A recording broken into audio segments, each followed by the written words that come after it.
visual, and I will be like tracing the words on the book and tapping and things like that, and that will be also an added soundtrack. So you'll hear this voiceover of reading, and you'll also hear very slightly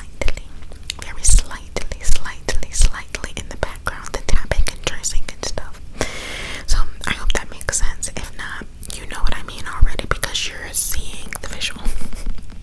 So the book that I am going to be reading is The Falconer by Elizabeth May, and this is one of my all-time favorite books. I highly recommend you go check it out if you like A Court of Thorns and Roses by Sarah J. Maas. I also think that you would love this book, The Falconer.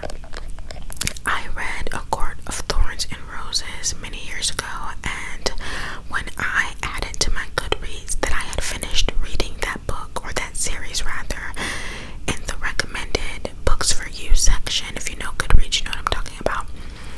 The Falconer was there. It was recommended to me from Goodreads, and I was like, okay. I picked it up. It was kind of a little bit slow in the beginning, but essentially, or eventually, I fell in love with it. And also, the book, The Falconer, is set in Edinburgh, Scotland, and people that know me in my personal life know that Edinburgh, Scotland is somewhere that I want to go so badly. I feel such a heavy pull and such a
follows my gaze. If my eyes don't deceive me, her claws have most certainly come out. Did you happen to hear what she said? I exhale a bit louder than necessary and try to calm myself. There's a place for my rage inside me, a hollow I've carved to bury it deep.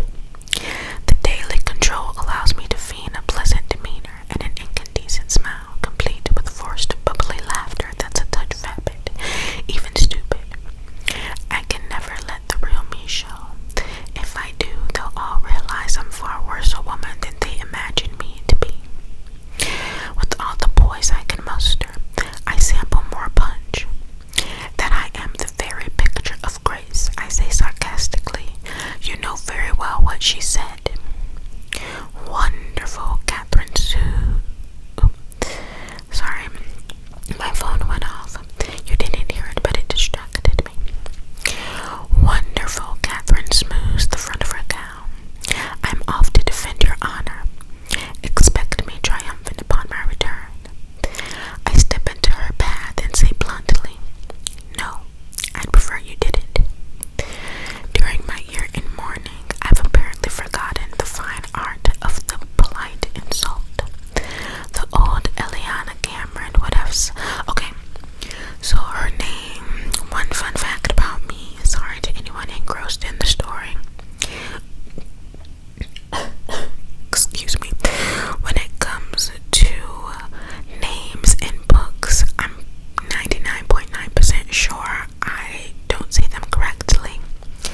That's why when I did the saying my subscribers' names, I ask you to put in parentheses how to properly say it, because a lot of the time the way that a name looks is not how it is said. Anywho, so what I do is I just make something up in my head and not make it up, but I say an incorrect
faces are heavy, judging.